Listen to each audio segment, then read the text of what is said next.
From CBS News election headquarters in New York, this is Election 74. Here is CBS News correspondent Walter Cronkite.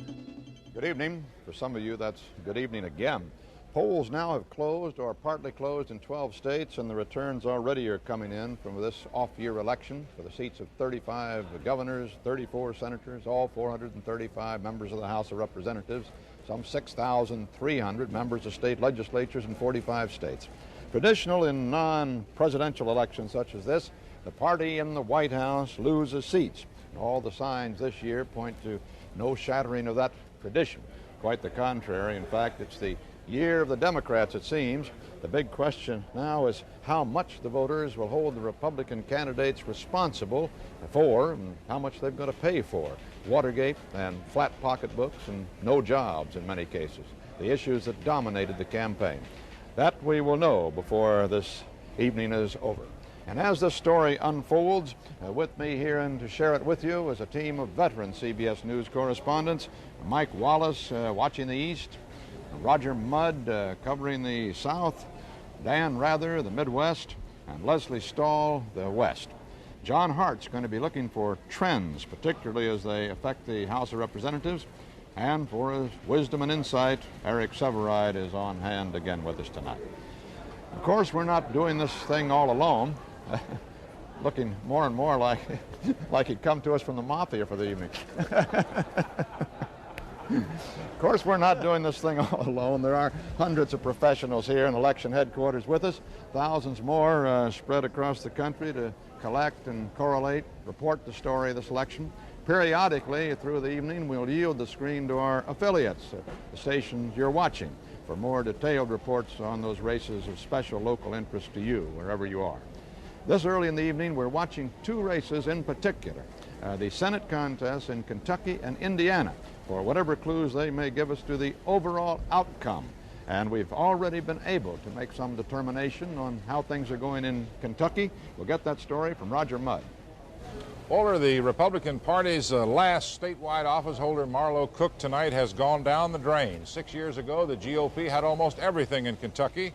But tonight, Marlo Cook, seeking his second term, has been defeated. The vote shows with about 50% of the vote in, Cook with 53%, Ford with 53%, Cook with 47%. The CBS News estimate shows Wendell Ford, the Democratic governor, will get 56%, Cook 44%. In the Kentucky 4th Congressional District, an interesting race and also an early bellwether. There, the Republican incumbent, Gene Snyder, is leading by only 2 percentage points, and about 2/3 of the precincts are reported. And finally, Walter, in the Florida Senate race, an interesting bellwether there between Democrat Richard Stone, Republican Jack Eckert, and a third-party candidate, Dr. John Grady. That will be an indication of what the GOP will do or not do tonight. We've got a real cliffhanger in Indiana that may give us some clue as to how the GOP fortunes are in the Midwest. Dan? Well, Walter, the race in Indiana, we've got a number to watch, but the big one is that Senate race between 46-year-old Democratic incumbent Birch Bayh and the 42-year-old Republican challenger, the Indianapolis mayor, at one time Richard Nixon's favorite mayor, Richard Lugar. Let me show you something. In the counted vote, this is the official tabulated vote out of Indiana. This is the way it looks. Very close, but with Lugar out front. Now, this is the vote that's in and tabulated, Lugar leading 51 to 49%. However, on the basis of our CBS News sample precincts, the CBS News estimate is that Birch Bayh is leading in that race over Lugar by about 52 to 48%. This is what's happening in Indiana, with all of the CBS sample precincts in from Marion County. That's the county in and around Indianapolis, where Mayor Lugar was hoping to come out of that county with a tremendous lead. Bayh is ahead. This is on the basis of our CBS News estimates. However, in the northeast part of the state, which Birch Bayh usually carries by an overwhelming majority, Bayh at the moment is behind. Walter, I think this Indiana Senate race may, as the evening goes along, turn out to be what the sports writers call a Frank Merriwell finish. Well, in addition to Indiana and Kentucky, there are 6 other Senate races and 6 gubernatorial races that we're keeping a close watch on tonight. Of course, we're keeping a close watch on all of them, but these are the ones that are so close that we can't see an early trend at all. And those involve the Senate races in Alaska, Nevada, Kansas, North Dakota, Oklahoma, and Utah. Republicans now hold 4 of those Senate seats, and governor seats in Kansas, Maine, South Carolina, Arizona, Michigan, and Wyoming, which are evenly split between Democrats and Republicans at the moment. One Democratic senator we may safely assume has been elected is Louisiana's Russell Long. We can safely assume that because he has no opposition. And 2 more Democratic senators, James Allen of Alabama and Daniel Inouye of Hawaii, are virtually as well off. They have no major party opposition, though we don't feel we can yet put them up on the board as winners. Also, without any significant opposition, are 59 House Democrats and 1 Republican. Only 1 Republican is home free. He's Charles Whalen of Ohio. We also, of course, have cameras and correspondence with the candidates at their campaign headquarters in various parts of the country, although obviously not with those candidates we've just been talking about who don't have significant races. One of our veteran men in the field is Nelson Benton. He's at Senator By's headquarters in a storefront on North Meridian Street in Indianapolis. Nelson, come in. Walter, to use Dan Rather's Frank Merriwell analogy, has become the Yale Bowl today, and the indications are that perhaps Indianans are voting more than the predicted 58% in an overcast, chilly day. There are a couple of hundred people or better gathered at Birch By's headquarters, and his camp is confidently optimistic that he will win a 3rd term in the United States Senate. Indianapolis Mayor Richard Lugar is somewhat less busy. Lugar is the underdog. His last poll, taken 10 days ago, indicated a dead heat. Neither man has ever lost an election. There is a 3rd-party candidate in Indiana, the American Party's Don Lee. He's expected to get perhaps at most 3% of the total vote and not expected to be a factor. Walter? Maybe he's not expected to be a factor, but 3%, the way this thing is breaking down now, could be a factor unless those 3% are evenly split between the 2 other candidates. That's true, Walter. Let me explain that a little bit. Mr. Lee is a and there's some feeling that although he might get some Republican votes, he might also, by virtue of the fact that he's a UAW man, pick up some of the UAW votes that would normally go to Birch By. I guess we have to just wait and see, Walter. So you're in the hot spot for a while tonight anyway, and we'll be coming back to you probably frequently. As usual on election night, we'll be reporting 2 types of results. One, as you already seen, the tabulated vote. The other is what we call, as you already also seen, the CBS News estimate. Now, this estimate is derived from the returns of carefully selected precincts which are fed into our computers throughout the evening. These precincts enabled us to estimate very accurately who's likely to win and by what kind of a margin. If a race is very close, the estimate may take a while. If it's not, why, the estimate could come very early with just a few precincts. This year, for the first time, we have no huge walls around here surrounding us of tote boards in our election headquarters. They've been replaced by automated, computer-driven display systems, which, if they all work, instantly put the information on the television screen. For me, that's something of a minor problem. Instead of looking up all evening, I've got to look down at the TV screens, but I think I can suffer it somehow or other. Our coverage of Election 74 will resume in a minute. Eric Severide has some thoughts on voter attitudes in this first national election since the full revelations of the political abuses of the Watergate scandal. Eric? Well, Walter, I was thinking a moment about this business of apathy and turnout. We always get some early reports of heavy turnout, no matter what the weather's like. But there's no reason at all to believe that this 10-year slide in the average turnout of eligible voters in this country is going to be interrupted by this election. For one thing, you've got 12 million more voters between the ages of 18 and 21 than we had 4 years ago in the last off-year election. And they don't vote in great numbers, so they add to that stay-home vote very considerably. So the national average, I think, will be right far down. But also, of course, because no president running, and because the issues are so blurred. There's nothing inflammatory this time, really inflammatory, like busing or crime and law and order, foreign war, and so on. Inflation is smoldering. It's an underground kind of a peat fire, but it's not in flames yet. So very little of the old, fine, careless pleasures of demagoguery that we had in 1970, for example, with Mr. Agnew barnstorming the country with his marvelous active adjectives. Everybody gets the impression, and I do too, that people are not looking for charisma in candidates. They're looking for character, to use the old-fashioned word, reputation, not the word image. The electorate is Diogenes with a lantern stumbling through the fog looking for an honest man. Of course, politicians and politics in general are low-rated now by nearly everybody, like all other institutions in this country practically. And yet it has to be pointed out that among the people heavily tainted by Watergate and the associated scandals from it, very few were real, true professional politicians. Mr. Nixon, Mr. Connolly, Mr. Agnew, Reineke in California. Practically all the others were lawyers, businessmen, advertising people, not politicians at all. But it's perfectly clear that people aren't worrying very much about the veto-proof Congress that President Ford has warned about. You never get a veto-proof Congress actually anyway. Or about the survival of the two-party system. We're going to go back to what essentially has been a one-and-a-half-party system in any case. They don't seem to be bitter. They're rather resentful, rather sullen. They're expectant. But there's no real cutting edge here to their desire. They are saying to a candidate, I'm not telling you to go do this, I'm telling you to go do something. I think that's about it. Back to you, Walter. Thank you, Eric. On that Indiana race, let's take another quick look at it because it is so close. In the senatorial race in Indiana, Richard Lugar, the Republican challenger, now has 219,000 votes, and by 219,000 votes, they're just splitting the vote almost evenly with just a quarter of the vote count at 26%. Our CBS News estimate still is that By, on the basis of our sample precincts, has the lead actually at 52 to 48%.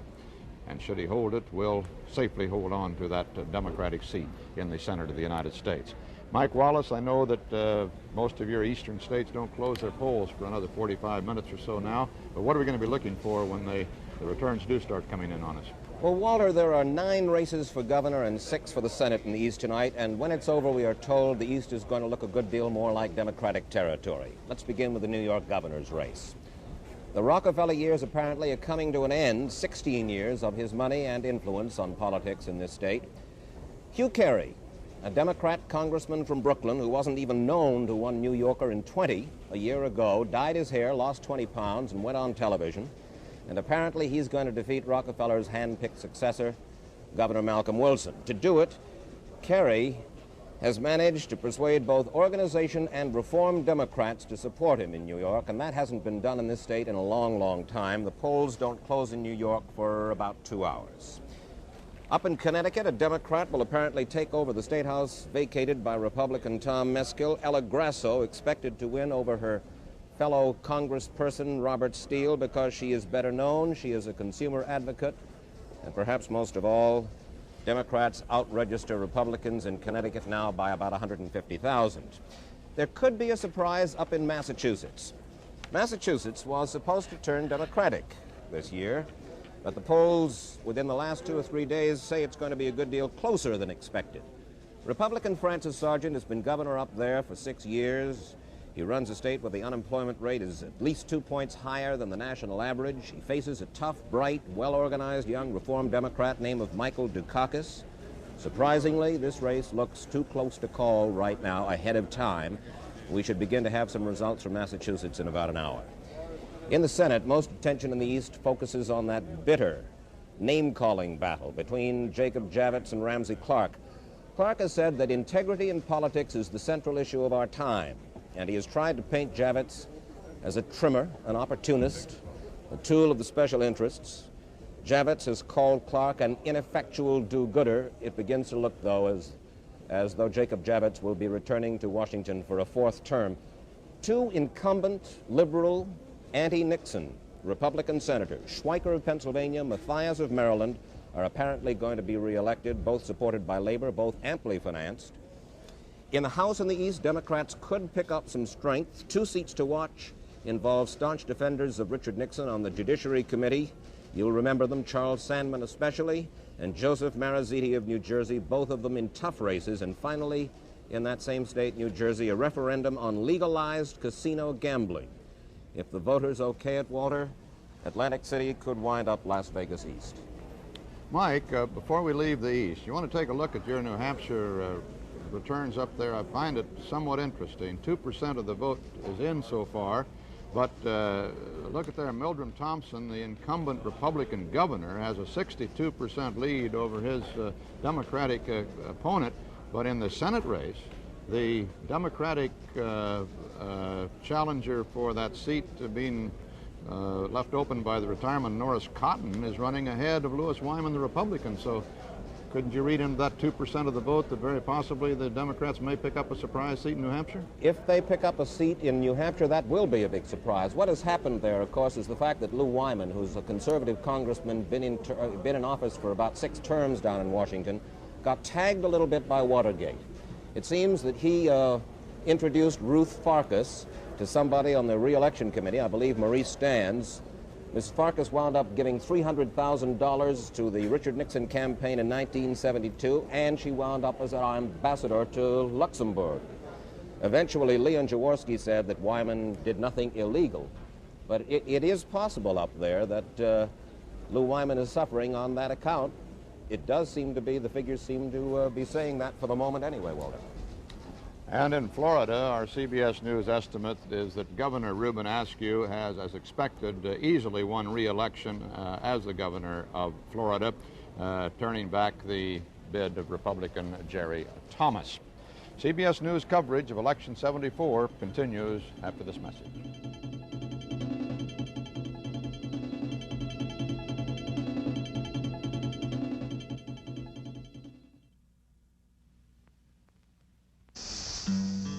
Only Mighty Dog from Carnation is pure beef. All leading canned dog foods contain some byproducts, but Mighty Dog is pure beef. No byproducts. No wonder it smells good and tastes better than any leading canned dog food. It's fully nourishing with single-serving cans that end leftovers. Mighty Dog. Pure beef. No byproducts.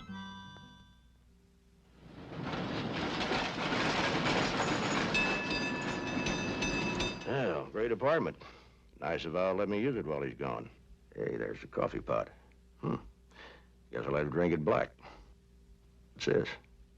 Coffee Mate non-dairy creamer. Carnation makes it. Worth a try. 11 calories and a level teaspoon. Well, it sure makes the coffee taste good. I'm going to remember Coffee Mate. Mike Wallace told us about the Las Vegas East vote in New Jersey for whether to have casino gambling or not, so I suppose that logically leads us back to the real Las Vegas, the whole West, and Leslie Stahl for a report on the major contests out there. Leslie? Walter, the polls obviously are still opened in the West, but there are some very exciting and very significant races in that part of the country. In fact, some that could introduce new faces to the national political scene. The West has often been the political trendsetter in the country. Remember, it was that region that thrust the conservative politics of Barry Goldwater, Ronald Reagan, and even Richard Nixon into national prominence. But tonight, the West seems to be moving toward a moderate and even liberal position. Take California, for example, the largest state in the country. Governor Reagan is retiring. And in the race to succeed him, moderate Republican Houston Flournoy has been picking up in the polls there. But the liberal Democrat, Jerry Brown, is still ahead as of the last poll we saw. 36-year-old Brown, son of the former Governor Pat Brown, campaigned more against Ronald Reagan's programs his 8 years in office than he did against Flournoy. Meanwhile, the 45-year-old Flournoy campaigned saying that Brown was too inexperienced to be governor. The polls close in California at 11 o'clock Eastern Time. In Colorado, the race to watch there is for the Senate, where 36-year-old Gary Hart, who ran George McGovern's campaign in '72, is seriously challenging the conservative incumbent Republican Senator Peter Dominick. The polls out there have consistently shown Hart in the lead. For governor in Colorado, there's the staunch environmentalist, the Democrat Richard Lamb, who is favored over the Republican incumbent John Vanderhoof. The issue in Colorado more than anywhere else in the country is the environment. And the Colorado polls close tonight, 9 o'clock Eastern Time. There are some tight races in both Utah and Nevada. where there are strong liberal versus conservative confrontations.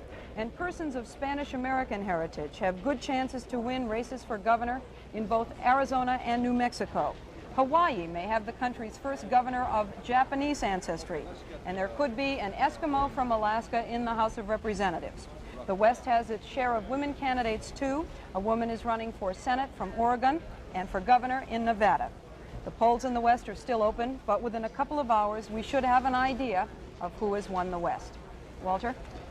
In Alabama, we can now say with certainty that Governor George Wallace has been reelected. There really wasn't much doubt about that all along. His Republican opposition was just barely in the token category.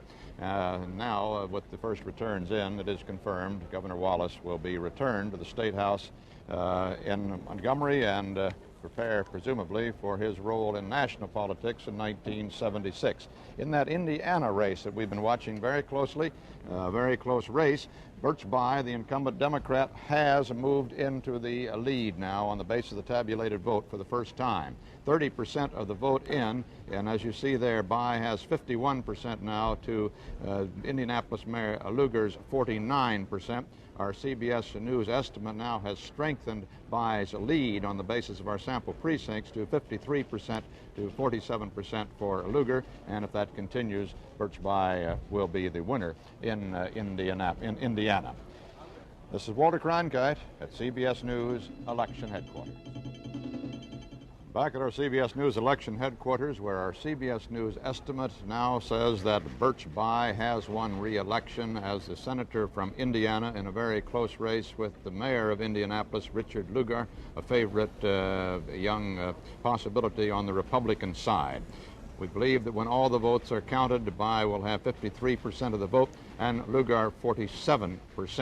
The actual tabulated vote at this point, with just about a third of the vote in, Bayh has 51% and Lugar 49%. Also in the state of Illinois, Adlai Stevenson III has been reelected according to our CBS News sample precincts by almost a 2-to-1 margin over his Republican opponent, George Burdett. The actual tabulated vote in Illinois at this point, there's not even 1% of the vote counted yet, shows a much more even race than we know the final result will be from the basis of our sample precincts. Now let's take a quick rundown through the regions where votes have come in on the votes on the states where we do have some tabulated votes so far. First, Mike Wallace in the East. Mike? Walter, at this point, only the most scattered returns in the East, but in New Hampshire, a possible, repeat, possible Democratic upset that you pointed out earlier. Let's take a look in the Senate race. With 3% of that vote now counted in New Hampshire, Congressman Lou Wyman is running behind former State Insurance Commissioner John Durkin, the Democrat, by 54 to 46%. And at the same time, Republican Governor Meldrum Thompson is leading his Democratic opponent, Richard Leonard, in that state, 62% to 38%. So conceivably, there is an unexpected Democratic seat in the Senate in New Hampshire. A big defeat, if it should come, to Lou Wyman, who's been in the Congress for 6 terms. Walter? Let's take a look at the South now. Roger Mudd. In Florida, we've got a very close race in the Senate contest, an open seat to succeed the retiring Republican Edward Gurney, and as expected, the third-party candidate, Dr. John Grady, pulling in about 16% of the vote, has caused Democrat Richard Stone and Republican Jack Eckert to run about dead even.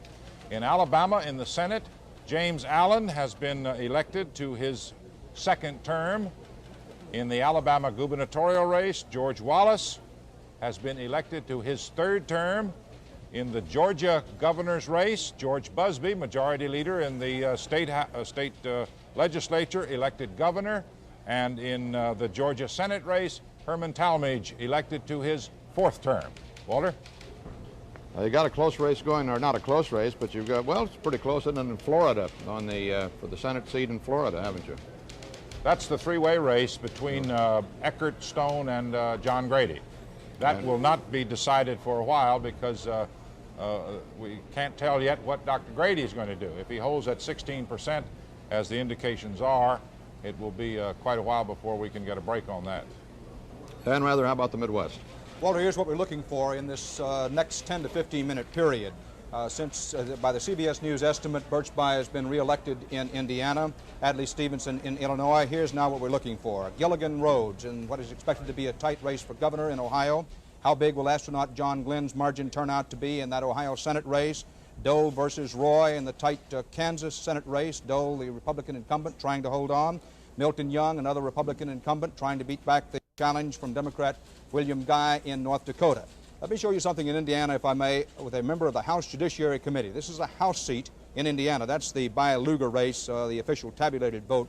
What I'd like to see in Indiana is that House race, because David Dennis, a 62-year-old member of the House Judiciary Committee, on the basis of very early returns, Walter, is trailing his Democratic challenger. Now, one reason we wanted to mention this, Walter, was simply to point out to our viewers that as the evening goes along, we're going to keep a very close eye on House races in general, but particularly to those House members who were members of the Judiciary Committee. In this case, David Dennis is trailing in Indiana. We're also going to be keeping an eye on those districts where there were special elections over this last year. Since the horror of Watergate came fully upon the populace and Democrats swept most of those special elections. We want to see how they're doing in the general election this year, and we will find that out as well. We'll also be watching the record number of races where women are involved, for the House of Representatives particularly, also for the Senate and governorships, and where blacks are involved, a record number of those as well. Our coverage of Election 74 will continue shortly. So far tonight, the 6 Senate seats have been decided, all in favor of the Democrats. The Republicans have taken one of those seats, or the Democrats have taken one of those seats from the Republicans. In the other 5 cases, incumbents have been reelected. Those races are in Kentucky, Louisiana, Alabama, Indiana, Georgia, and Illinois. There have been 3 gubernatorial races decided so far in Florida, Alabama, and Georgia, with the Democrats holding on to all of those state houses. And now another Senate race has been decided according to our CBS News estimate. Senator Ernest Hollings has been reelected in South Carolina by better than a 2-to-1 margin over Mrs. Winifred Bush, who was his opponent in the South Carolina senatorial race. That makes 7 races decided so far this evening.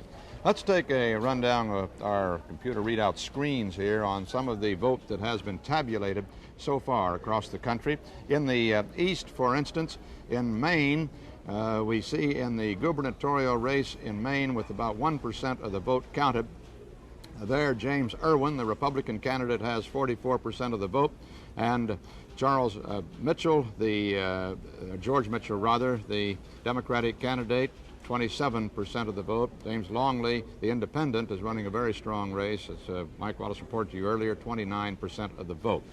In New Hampshire, Mike reported those races to you just a moment ago. Louis Wyman is running behind in his race for the Senate against John Durkin, the Democrat, 54 to 46%.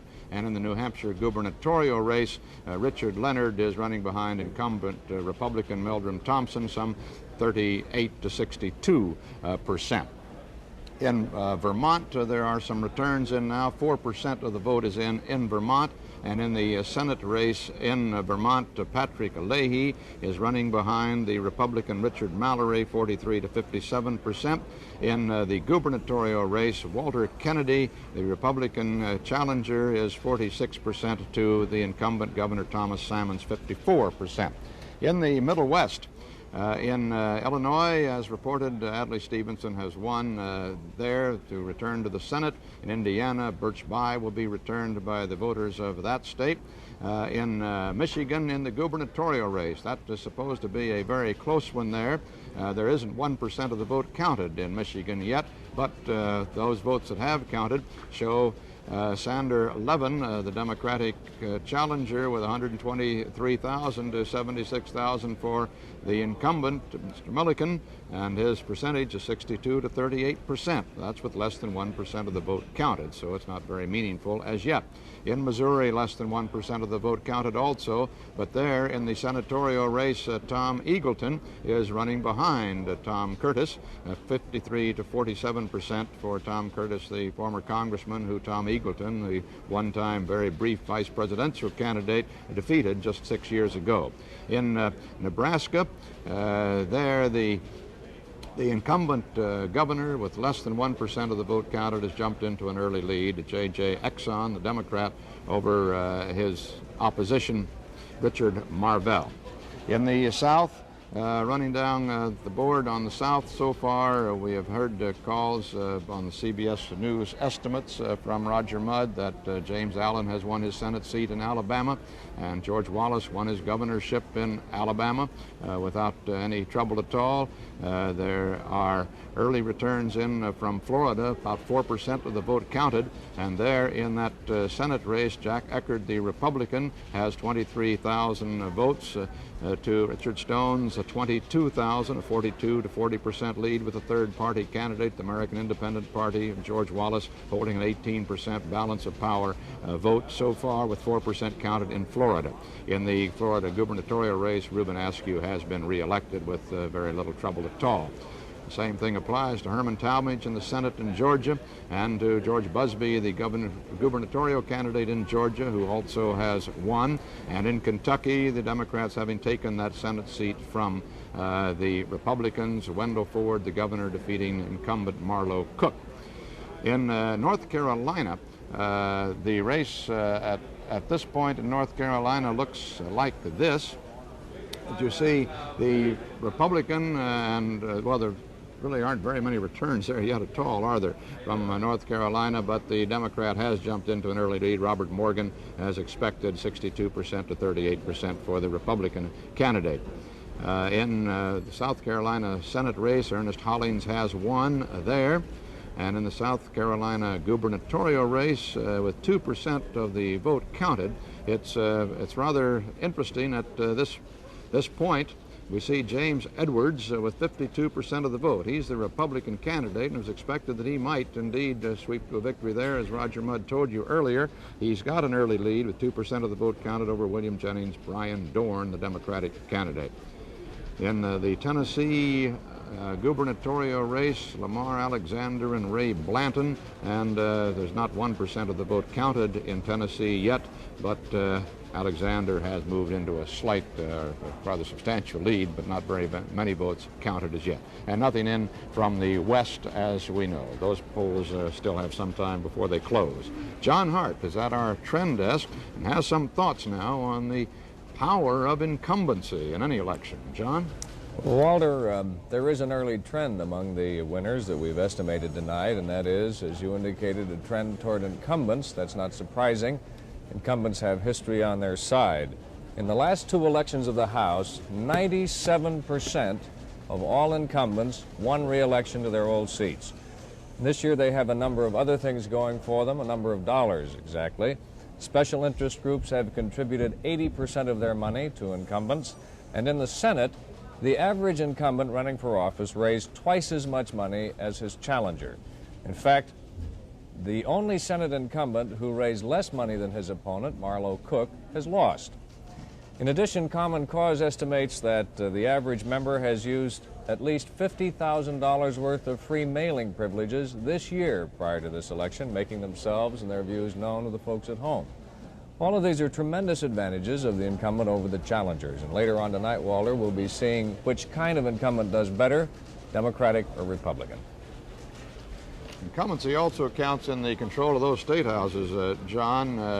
Who is the governor of a state? He has a lot of power. He has power to help select delegates to his party's national convention, and then he has power of all of the state employees to be used in election efforts and to raise money. And that's why the control of these governorships is so important as the two parties head in the 1976 presidential campaign. It will be a year in which the Democrats will control most of the state houses in the country. They already do, and they're not likely to lose many. In fact, they're likely to gain 5 or 6 tonight. It could put them in control, possibly, of the 10 biggest states in the country with the biggest electoral vote, the greatest population, and that would give them a big leg up in the 1976 presidential races, something we're going to be watching very closely as this night goes on. Our coverage of Election 74 will continue shortly. One of the races that the polls all indicated would safely go into the Democratic hands tonight is that in Ohio's senatorial race, where the first man to orbit the Earth, the first American, John Glenn, is expected to go to Washington as a senator from that state. And Bruce Morton is at the John Glenn headquarters at the Holiday Inn in Columbus, Ohio. Bruce? Walter, absolutely nothing set that prediction. I don't want to say that they're confident here, but you can probably hear the band playing. And if the camera will move over a little bit, you can see a large cake. It represents the capital of the United States in white and blue icing. And it's here because John Glenn's friends in Columbus all feel that that's where he's going. The polls and the prophets say he may get as much as 65 to 70% of the vote. Less certain is the status of the other statewide office seeker here, the incumbent Democratic Governor John Gilligan. He's in a much tighter race with Republican James Rhodes. People here at Glenn headquarters, Walter, say the turnout has been heavy. On balance, they think, light or heavy, their man is home safe. Walter? Thank you, Bruce. Well, when is your man expected down there at his headquarters, John Glenn? Is he going to wait till all the returns are in or what?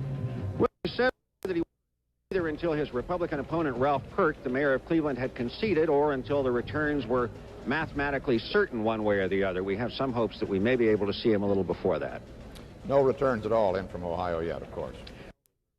Closed here at 7:30 Eastern Time, which is what, just over 15 minutes ago. Right. Okay, Bruce, we'll be coming back to you a little later on. And let's go now to the South. Take a look at more detailedly at the races there with Roger Mudd. Walter, in Florida, the third-party candidacy of Dr. John Grady, the American Party candidate, a member of the National Board of Directors of the John Birch Society, has caused the Florida Senate race to go into almost a dead heat. Dr. Grady is pulling votes not only from the Panhandle, the northern and western part of Florida, considered to be more conservative, but also he's pulling votes from all over the state. And that means that Grady's presence on the ballot is damaging Richard Stone, who is the Democrat and needed not only his vote from South Florida, but also had to cut into Jack Eckert's strength in the central, more conservative areas of the state.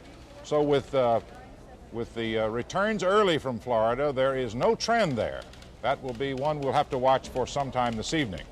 In the South Carolina governor's race, a confused, sometimes embittered Democratic Party had to take its substitute nominee, William Bryan Jennings Dorn, and try to scramble at the last minute because the primary winner, Charles Ravenel, was disqualified, and the Republican candidate, John Edwards, state senator, is now leading with a very narrow margin.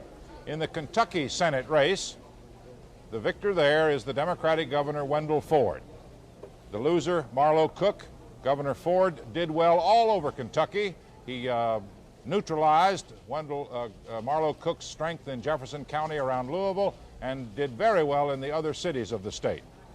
And in the Kentucky 4th Congressional District, that early bellwether of Republican fortunes tonight, the Republican incumbent, Gene Snyder, is leading by about 51% over the Democrat Kyle Hubbard. 2 years ago, Mr. Snyder was re-elected by 74%. Walter? We were talking about turnout a little while ago. It has been heavier across much of the United States than had been anticipated. That's the word from the the tabulated vote collection center, and also from reports from state capitals. It's been heavier than expected in Oregon and Kansas, Michigan, Nebraska, Wisconsin, Ohio, Indiana, Arkansas, Vermont, all reported higher than expected. California and Connecticut seem to be lower. New York seems to be a little bit lower. In the Midwest, Dan, that's a place where in the House races we can spot any possible Democratic sweep, I gather.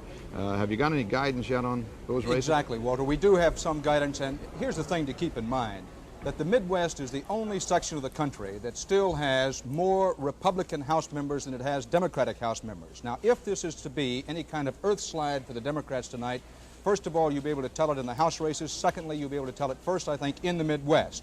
Now, on the basis of our CBS News estimate, we've already reported that Senator Birch Bayh, the Democratic incumbent, is not only winning, but probably winning pretty big in Indiana. And take a look at those Indiana House races. No fewer than 4 Republican incumbents are trailing now in Indiana. Indiana, a conservative, basically Republican state. They break down 4 Democrats, 7 Republicans in the House in Indiana going into tonight's election. Right now, 4 of the Republicans are trailing: Landgrebe, Zion, Hudnut, Dennis. Dennis and Landgrebe were among the last-ditch Nixon supporters in the House of Representatives. So, Walter, I think we'll be able to tell within the next hour as to how big it's going to be in terms of the House races in the Midwest. One of the important factors, of course, will not be just the party designation, but whether the candidates and those elected are more liberal or conservative than the people they replace in the Congress, and indications are that there will be a small move toward the liberal side on both the House and the Senate when all the votes have been counted tonight.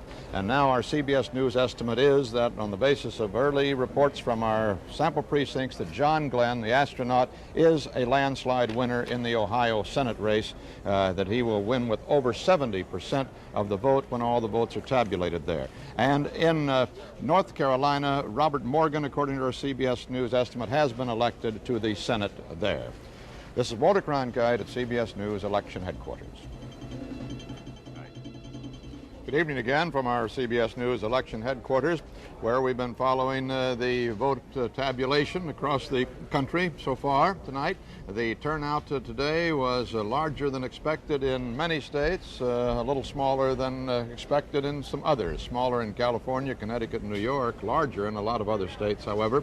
The weather was rather poor in the eastern part of the United States, not too good in the Midwest, but not bad, and very nice out in the Plain States, and the West Coast, and in the Southwest. So far this evening, 9 Senate races have been decided, and the Democrats have taken all of those. There are still 25 of the 34 races to be decided yet this evening, and a lot of those will be coming in the next half hour or hour as polls close. That in those Senate returns so far, the Democrats have gained 1 seat in the 94th Congress. That was in Kentucky, where Governor Wendell Ford defeated incumbent Republican Senator Marlo Cook. The present Senate has 42 Republicans and 58 Democrats. With that one gain, the Democrats would have 59 if they hold on of all of their own seats. In the gubernatorial races, 3 have been decided so far in the South: Florida, Alabama, and Georgia. 32 of those 35 races yet to be decided. In the House, there aren't a lot of elections decided yet. 11 Republicans and 63 Democrats. 59 of those Democrats and 1 of the Republicans had no opposition, so we haven't had a lot of returns from the House of Representatives as yet. Now let's go to Dan Rather and a recap of how things are going in the Middle West, particularly that race in Ohio, which we decided just before we left the air 7 or 8 minutes ago.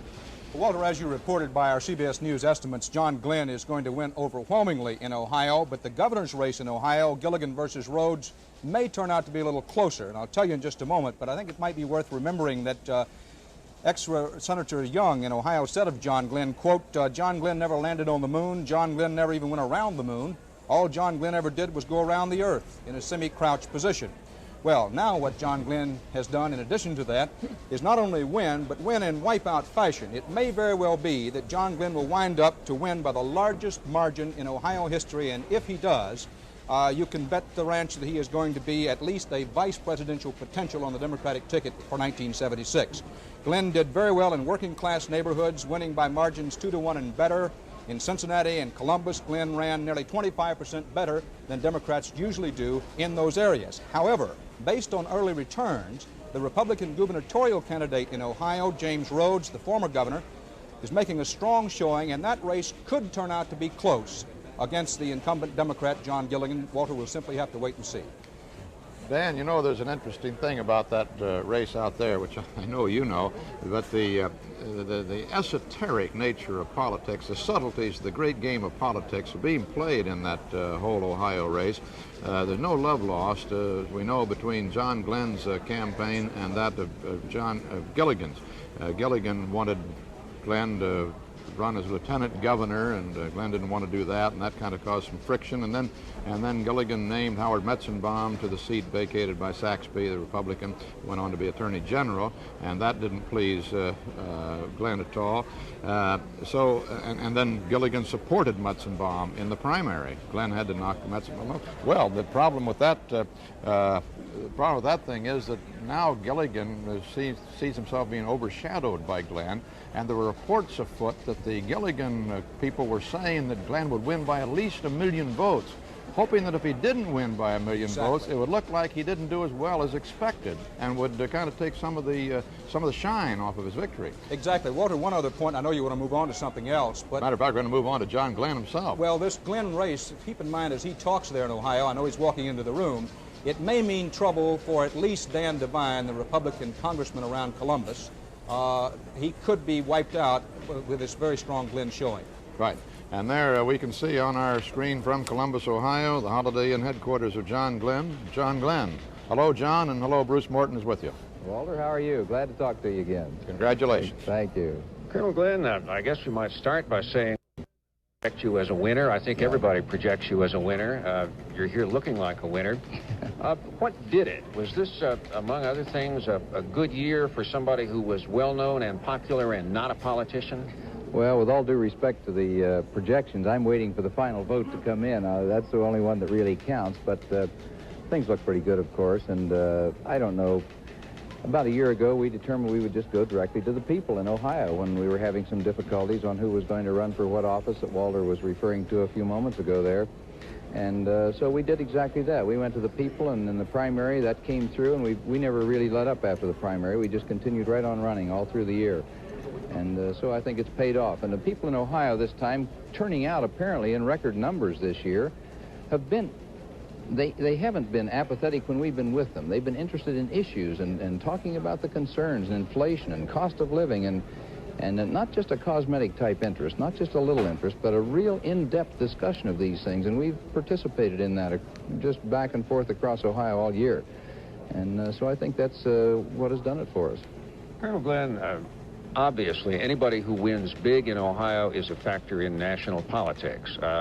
You are going to be mentioned as a possible vice president, a possible president. How do you feel about that? Oh, we haven't tried to project anything like that, obviously. I think it indicates the lack of confidence that so many people have in anything in Washington or on the East Coast almost these days. Any candidate that wins west of the Potomac or west of the Hudson River is suddenly talked about as being national ticket material. I win a primary, I'm talked about. Dale Bumpers wins in Arkansas. He's talked about as national ticket. Pat Brown wins in California. He's mentioned national ticket material. I think it just indicates that some of the lack of confidence people have had in the national government and anyone connected with Washington this past year or so. You're not ready to do a Sherman about this, though, and say never, never, never. No, all I've been saying is that I want to go to Washington and be the best senator Ohio has ever sent to Washington. I want to work on that. But you're not ruling out other things. I want to go to Washington and be the best senator Ohio has sent to Washington. John? What a... Walter? Excuse me, Bruce. I didn't want to... go ahead, Bruce. I'll get my question. No, you were talking, Walter, about the state.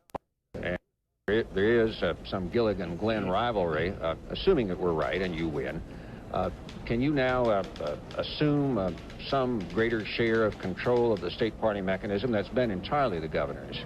We haven't been looking toward any great control. I do think that I represent a lot of people in Ohio, and assuming this goes through tonight and the vote does come through as projected, and I do have a big vote, I look at that as a trust to represent all those people in party affairs as well as in Washington. And so I would certainly expect my voice to be heard in party affairs here. But as far as having some big battle to take over party control, that's been a fictitious confrontation that people have made up here someplace. I haven't been trying that. We've been trying through all this campaign, support as many people as we could, trying to get into office, good people that we were willing to endorse and get behind. We worked very hard for this whole ticket, and we're glad to see it coming through. Walter? John? Yes, go ahead, Walter. Yeah, and I'm sure that you've certainly ventilated the issues in your campaign out there, but I wonder if the people around the United States know very much about where you stand. We can't tick off all the issues here, but where would you place yourself in the political spectrum from left to right? Constructive. Walter, I dislike labels very, very much. If anyone can define liberal and conservative, then I'll make that definition and say where I stand within that. But you know, if we are at a time of balanced budget, no war, or surplus money, you might tend to vote for programs that would be considered considerably liberal.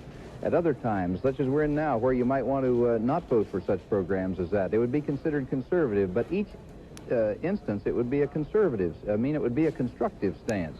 And so I really don't like this thing of the labels of liberal and conservative. I'll just have to go on my record if this all comes through successfully tonight and let people start judging on their own where I stand. We know that you're a Kennedy family. Would you call yourself a Kennedy Democrat? Oh, I don't call myself any Democrat. I'm myself. I don't align myself with anyone else's record, much as I may admire them or admire the things that they've done. But I'll run on my own record here and hope to be giving a very constructive stewardship if tonight comes through okay. Give my best regards to Mrs. Glenn. Thank you. She's upstairs here, and I'm sure she'll be on with me after a while. I remember rooting you on from Cape Kennedy, or then Cape Canaveral, 11 years ago, wasn't it? A long ways. A mutual friend of ours is here tonight, Henry Landworth, who you know very well, and so I'm sure he'd want to be remembered to you too, Walter. Tell Henry hello for me. Yeah, I sure will. Thank you. Right. Thank you very much, John Glenn and Bruce Morton out in Columbus. Let's take a look at the southern states now with Roger Mudd. Roger? Walter, one of the new Democratic senators from the South who will be coming to Washington this January is the governor of Kentucky, Democrat Wendell Ford. He's 50 years old, and tonight Ford spoke with Bob Johnson of WHAS in Louisville, Kentucky. Watergate was the overriding issue in the campaign. Bob, as you know, I said when I announced I would not run against my opponent because of Watergate, I said he did not have to take a part in Watergate. But Mr. Coy said that he was the third strongest supporter of the Nixon administration in the United States Senate, and I never did refute that. I kept reminding the people of that, and I think the Nixonomics that we referred to is one of the things that was uppermost in the minds of the people, and by being a strong supporter of that philosophy, I believe the people rejected it. That was Governor Wendell Ford of Kentucky, who will be coming to Washington as a senator in January, and his place in Frankfort will be taken by the present Lieutenant Governor, Julian Carroll. Mr. Carroll heads the other wing of the Democratic Party in Kentucky, but was very much in favor of Mr. Ford's election tonight because it means Mr. Carroll gets to move up a notch. Let's take a look at some other close races in the South. In the South Carolina gubernatorial race, the Republican State Senator Edwards is leading William Jennings Bryan Dorn with about 12% of the vote in. Edwards has a 54%, 46% margin. In the North Carolina Senate race, Robert Morgan, the Attorney General of the state, has been elected according to our CBS News estimate. With about 4% of the popular vote there, he's got 69% of the vote. In the Florida Senate race, still very close with Dr. John Grady, the American Independent Party candidate, pulling between 16 and 19% of the vote. Richard Stone and Jack Eckert are in a very close race. The Democrat Stone has now moved slightly ahead. And in the Senate recap board, if we can take a look at the full spread of Southern senators, James Allen of Alabama, re-elected. Herman Talmadge of Georgia, re-elected. Wendell Ford of Kentucky, elected. Russell Long of Louisiana, re-elected. Robert Morgan of North Carolina, elected. And Ernest Hollings of South Carolina, re-elected. And in Texas, Walter, Governor Dolph Briscoe is an easy winner this evening, re-elected to his second term over Republican Jim Cranberry and the Raza Unida candidate Muniz. Walter? David Dick is with George Wallace at the Governor House Motel in Montgomery, Alabama. Let's go there for David and Governor George Wallace. Good evening, Governor and Mrs. Congratulations. It's almost as if there were no election at all. It was so easy. How do you account for that? Well, of course, I think the matter was concluded in the primary where I won overwhelmingly. I did not campaign but very little in the general election, but we did win very handily here in Alabama. You've almost lost your voice. Yes, I got very hoarse this afternoon in the air down in my little town of Clayton, Alabama. You know, the temperature dropped a little bit to 70 degrees. It got a little cool. Governor Wallace, looking ahead to the future, do you plan to be at the mini convention in Kansas City? I'm considering going to the mini convention in Kansas City. I haven't definitely made up my mind, but the chances are I will be there. We can safely speculate that you will be a candidate for the presidency in '76. Well, you could safely do that, I suppose, because I'm very interested in 1976, although I haven't made up my mind, but I do feel that the Democratic Party is going to have to really get back in the middle and offer some very strong alternatives to what we have seen in the last several years that has brought us to the state of economic recession that we're now in. I got a very strong impression talking with you this afternoon on our way to Clayton and back to Montgomery that there's a good possibility that you will run independently of the major party. No, I don't know that I would do that at all. I don't rule anything out. But the Democratic Party got a very good message in 1972, not only from the primaries that I ran in and won, but also from the electorate in the general election of 1972. And if the Democratic Party does not heed that warning and give the people an opportunity to have them relate to it, then of course I'm sure they're going to have some way to relate to a general election in 1976. I am hopeful and prayerful that the Democratic Party will heed the lessons that they should have heeded and learned in 1972. Have you definitely made up your mind about whether you'll run in the primaries? No, I haven't definitely made up my mind in that regard, but I'm in good health and I'm going to be active and involved. You could run in the primaries? You feel well enough? Oh, I feel well enough, yes, but I'm not decided on that at all. It is conceivable that you might not run in the primaries? Oh, it's conceivable, of course, that I might or might not, but I just haven't made up my mind at the moment. Mrs. Wallace, there are reports that you may be running for governor yourself 4 years from now. Is that true? I don't have a microphone. Excuse me, let me give you a microphone. I've heard those reports too, and I think it's just speculation because Governor Wallace's first wife was governor. It's natural that people would expect that that might happen again, but there's been no discussion between us about it, and we do not have any plans like that at all. Thank you very much, and congratulations again, Governor. Congratulations. We have a report on another of those members of the House Judiciary Committee who had to vote on the impeachment of President Nixon, and who were seen on national television, of course, during those difficult days of July and August. In South Carolina, Democrat James Mann has been reelected, defeating Republican Robert Watkins in that race. Let's go to the western part of the United States now, where I don't suppose there are any returns in yet, but maybe Leslie Stahl has something to tell us from out there. All I can tell you is we should be getting our first returns in within the hour. And let's talk about 3 states where we expect early returns: New Mexico, Wyoming, and Colorado, where in each state there is a close race for the governorship. In New Mexico, Democratic State Senator Jerry Apodaca is trying to beat Republican rancher Joseph Skeen. If Apodaca wins, he'll be the first governor of Spanish-American extraction in 56 years in New Mexico. In Colorado, the Republican incumbent John Vanderhoof faces a tough fight from the Democrat and environmentalist Richard Lamb. He campaigned against rapid development of the state's resources and once said, and I quote him, "You know, there are more than 200,000 swimming pools in Los Angeles, and they're filled with Colorado water right now."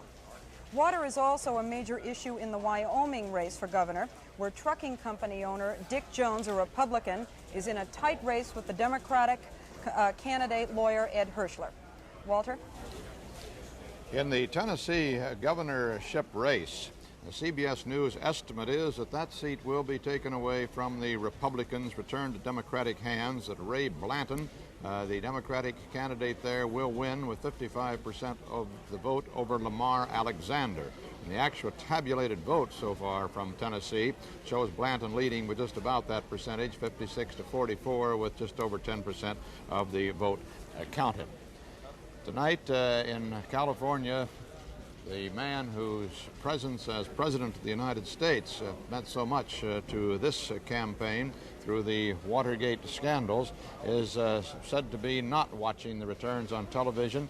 Richard Nixon is not feeling well enough, we're told by his aides at the Long Beach Hospital, but he did vote yesterday his absentee ballot, and Ron Ziegler, a spokesman for him, said that while they didn't discuss the matter, Mr. Nixon has been a lifelong Republican, so he can assume how he voted.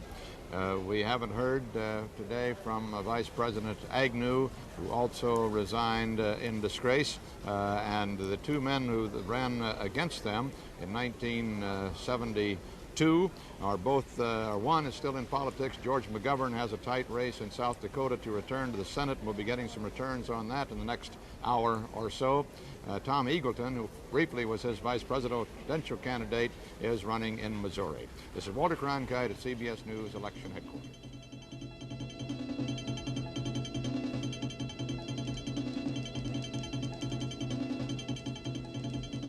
This is CBS.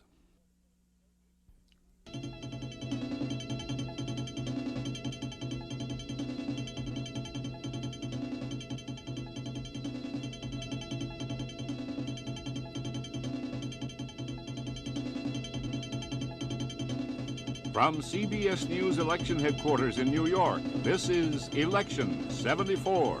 Here again is CBS News correspondent Walter Cronkite. And hello again from our CBS News Election Headquarters. CBS News estimate can say now that in the gubernatorial race in Connecticut, Ella Grasso has won, the Democratic candidate becoming the first woman governor of that state. She has defeated the young Republican, Robert Steele, by 60 to 40%, according to our CBS News estimate. The actual tabulated vote from Connecticut, with 10% of the vote in, shows there was just about that sort of a lead, 62 to 38%. In Missouri, in the senatorial race there, the incumbent Democrat wanting to go to Congress for the second term, Thomas Eagleton, has won with an estimated 62 to 38%, according to our CBS News estimate. The tabulated vote in Missouri shows these results with just 5% in. Eagleton with just about that same kind of a percentage already, 64 to 36%. Also in the Pennsylvania gubernatorial race, our CBS News estimate has the incumbent Democratic Governor Milton Schaap winning re-election there over Andrew Lewis, the Republican, 53 to 47%. The tabulated vote from that Pennsylvania gubernatorial race, 4% of the vote in, Schaap 55 to Lewis's 45%. Also, the governorship in Oklahoma has been won by the Democrat David Boren, in Maryland by the incumbent Governor Marvin Mandel, and those two races are in our total tabulation now that looks something like this. In the Senate, 11 of the 34 races, almost a third of them have been decided, and the Democrats have won all 11 of those. 23 races still yet to be heard from tonight. That means the Democrats have gained one seat because in Kentucky, Wendell Ford, the governor, defeated the incumbent Republican Marlo Cook. In the gubernatorial races, the Democrats have won all 10 of the races that we have been able to decide so far this evening. That leaves 25 yet to be decided, and the Democrats have picked up 2 state houses so far in Tennessee and in Connecticut. In the House races, there are only some 98 of them decided out of the 435 so far, 22 Republicans and 76 Democrats, and of those, 59 Democrats were unopposed, as was 1 Republican.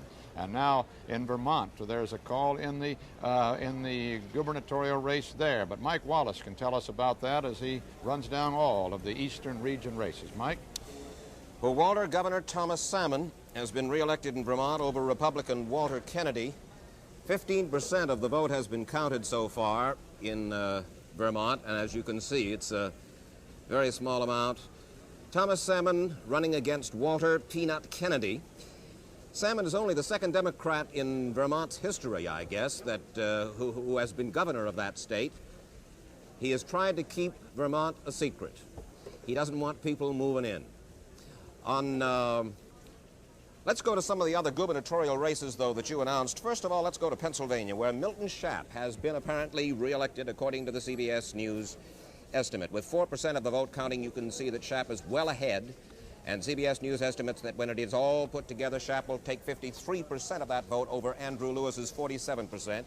Schaap is the first Jewish governor in Pennsylvania history, the first who by law is permitted to succeed himself. Running for his second term, he was thought to be a sure shot. Then there were some scandals in Harrisburg, but obviously Pennsylvania's voters were not impressed by that particularly. In Connecticut, Ella Grasso. She will be the next governor of Connecticut, first in its history, first woman elected governor in the United States who did not inherit that job from her husband. She is 55, a mother, a politician who hasn't lost a race in 20 years. She is not a women's libber. Strident voices turn me off, she says. She is against abortion.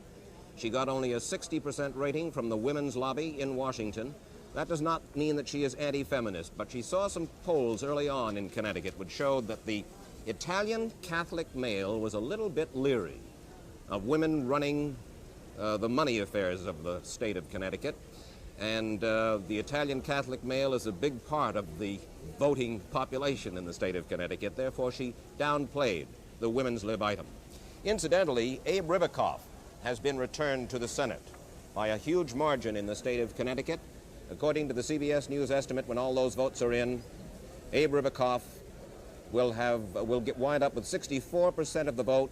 His opponent, James Buddy Brannan, a black airline pilot, nobody else wanted to run against Abe. This is the first time that a black has been nominated by either party in Connecticut for a statewide post. Brannan is a state legislator just ending his first term. Abe Ribicoff, 36 years in public life, 12 years in the Senate, returned to office. And finally, we come to the governor's race in Maryland, where Marvin Mandel has won by a considerable margin over his Republican challenger, a woman, 49 years old, amiable, sociable, wealthy, Louise Gore. She is a maiden lady. With 5% of the vote in the state of Maryland, you can see that Marvin Mandel is running ahead 17,000 to 14,000. When all the votes are counted in that state, however, it begins to look as though Marvin Mandel will have 54% of the vote over Louise Gore's 46%.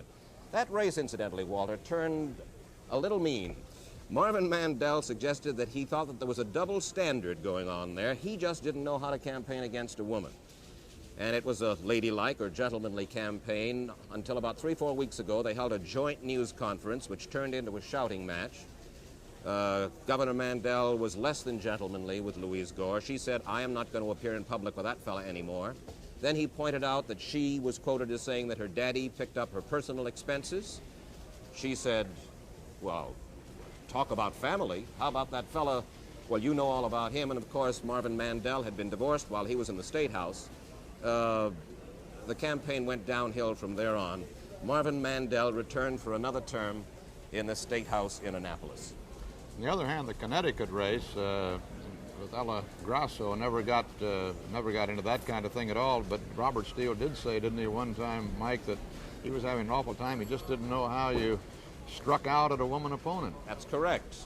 Some of his people put bumper stickers out that said, "Can Connecticut afford a governess?"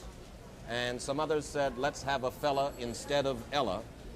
But basically, he did not. He campaigned fair and square and lost big, as you can see. By missing a chance, by a missing election, he's not going to be the youngest governor by any means either. David Boren of Oklahoma has been arrested, will be at 33, youngest governor in the country. Now let's take another look at the South, and Roger Mudd's the man to do that for us. Roger?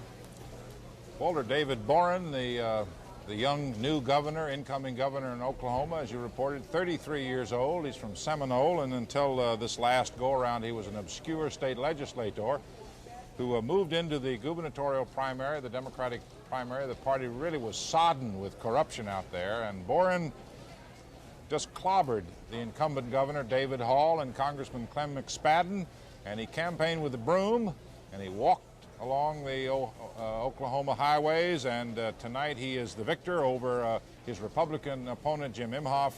The vote there, 64% to 36%. So the Oklahoma governorship stays Democratic. There's the CBS News estimate. In Tennessee, we have another pickup for the Democratic Party. That Tennessee governorship had been with Winfield Dunn for the last 4 years, and tonight Ray Blanton, former congressman who campaigned several years ago as a Wallace supporter, this time campaigning as a populist, is the new governor of Tennessee, and he defeated his Republican opponent, Lamar Alexander, who had come from the Howard Baker wing of the Republican Party. In South Carolina, there may be a chance for the Republican Party to pick up a seat. The Democratic Party left foundering by the disqualification of the popular Charles Ravenel, had to go to its second choice, Congressman Dorn.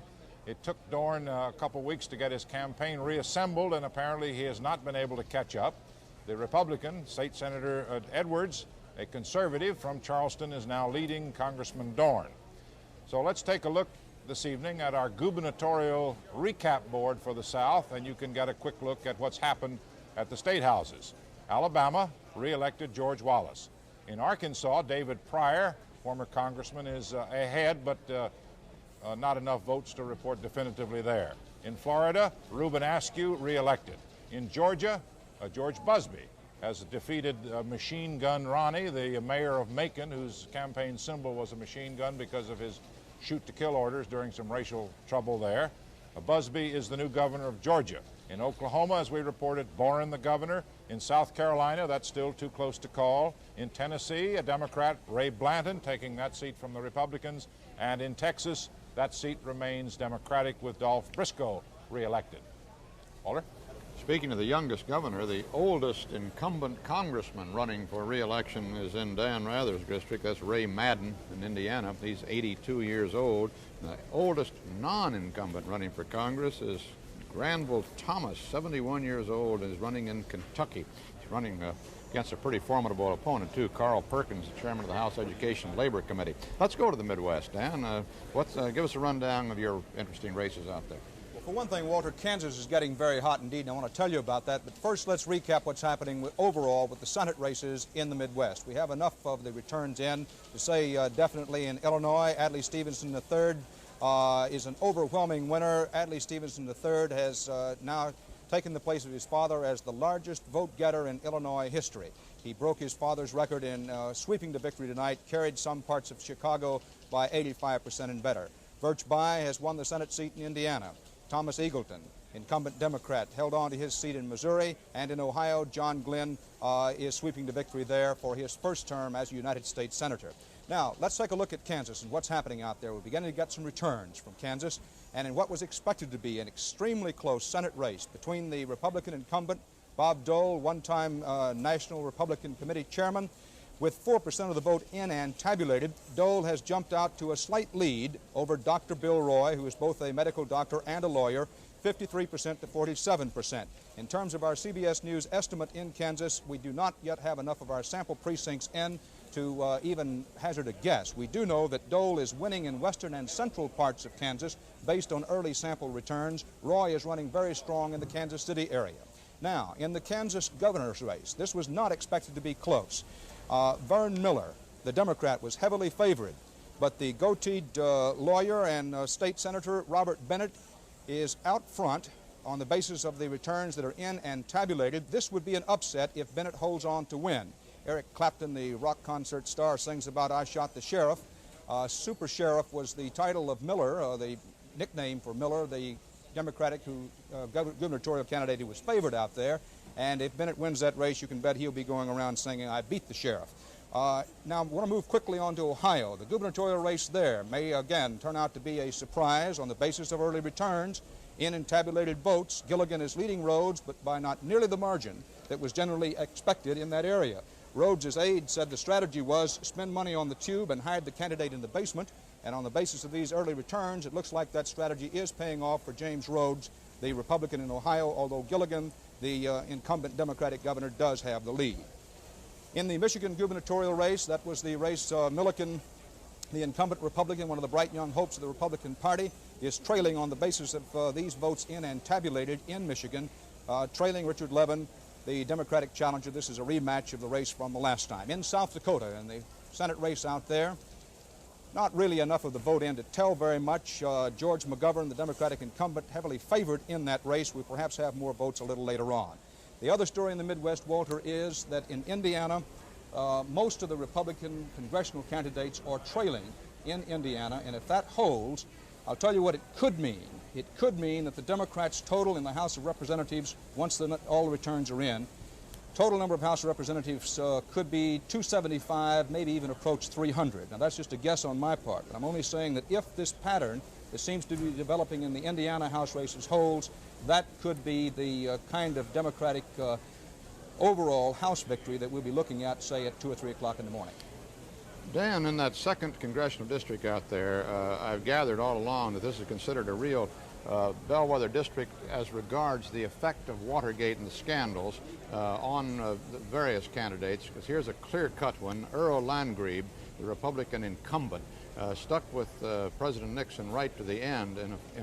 In fact, just before Nixon's resignation, the day before, he said, Landgrebe said, "Don't confuse me with the facts. I've got a closed mind. I will not vote for impeachment. I'm going to stick with my president, even if he and I have to be taken out of this building and shot."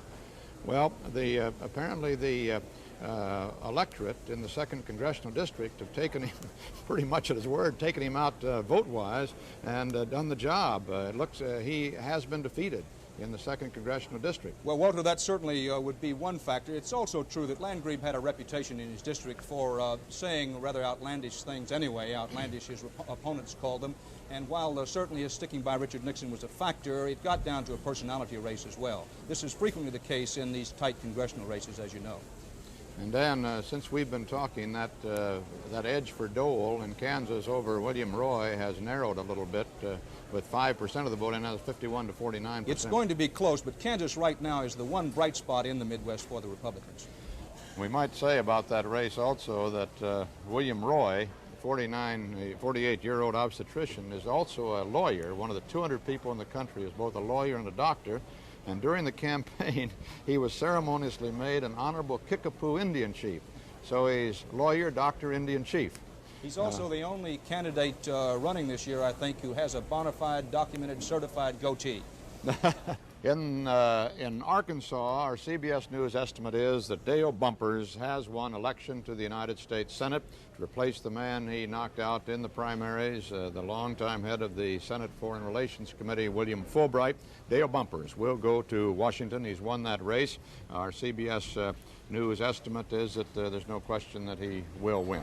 And the actual vote total in Arkansas at this point, it looks like let's see, there's hardly, not even 1% of the vote in yet, so we have no totals at all. But we, by our means of taking sample precincts across the state, know that Dale Bumpers is the man. This gives 12 victories in the Senate so far for the Democrats and none for the Republicans. The Democrats have taken 1 seat away from the Democrats. That's in the state of Kentucky, where Wendell Ford is going to replace incumbent Republican Marlow Cook. In the gubernatorial races, the Democrats also have made a clean sweep so far of those elections determined. That's in 10 states, and they have taken 2 seats from the Republicans in Tennessee and in Connecticut.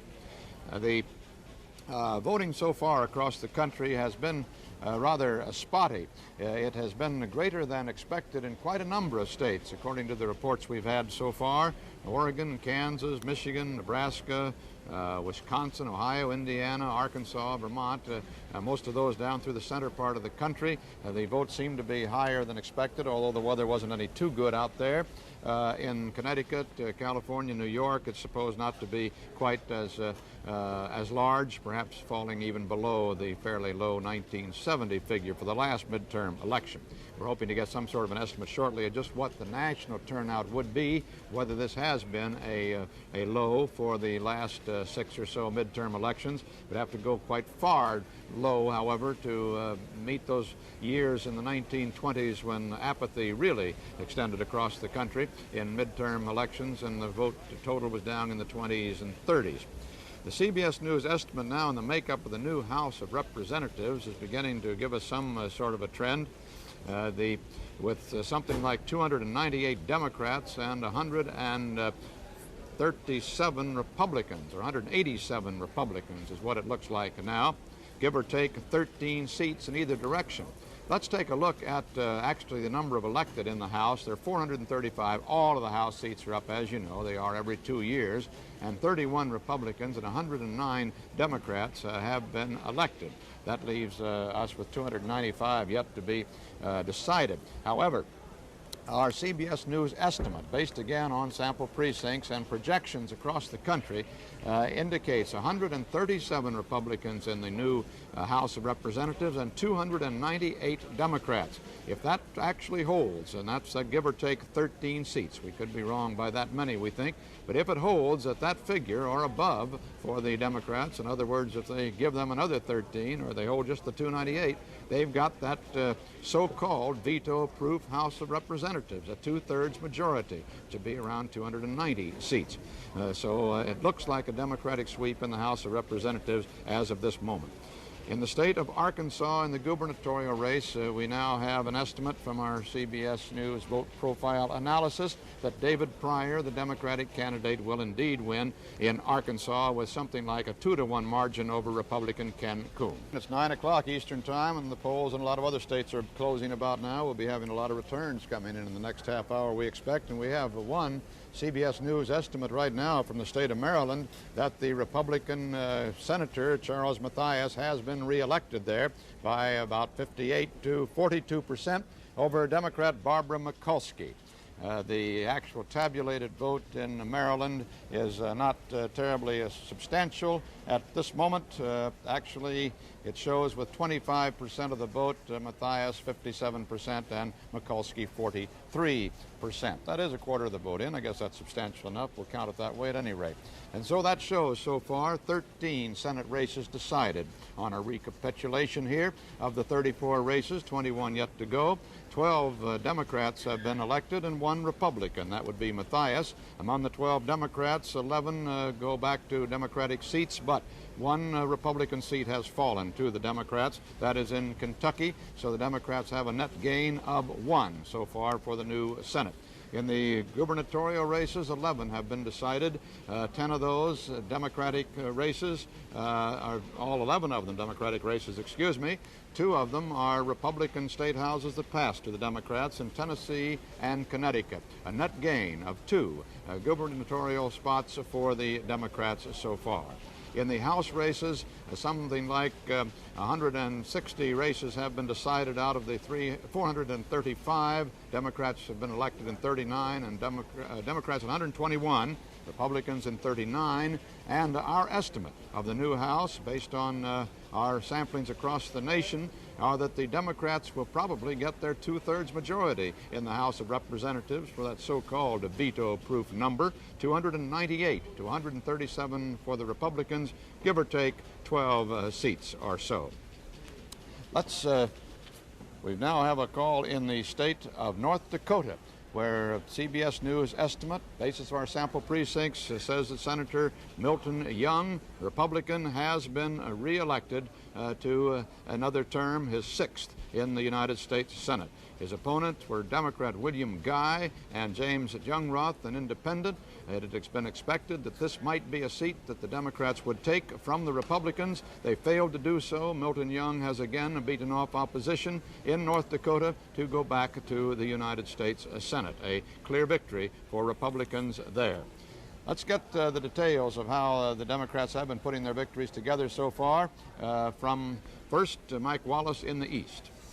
Walter, let's take a look. There are 6 Senate races in the East, 6 of them. And you can see 2 of them have been decided.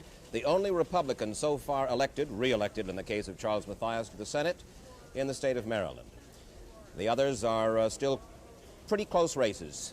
9 gubernatorial races. Let's take a look at those. 4 of them decided, and as you can see, they are all of them Democratic governors.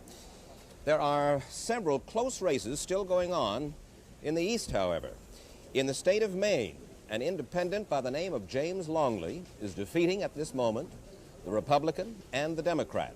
He is leading in the state of Maine with 36% to 33 and 31 for his 2 opponents, and that is a big surprise. He bills himself as an anti-politician.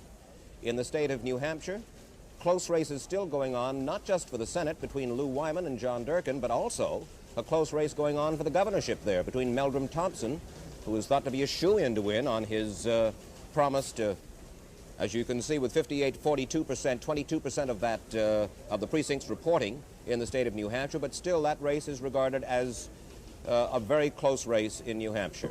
And in the state of Vermont, Richard Mallory, who is running to replace George Aiken as the Republican senator from the state of Vermont, running a very close race with Patrick Leahy, a state's attorney from Burlington.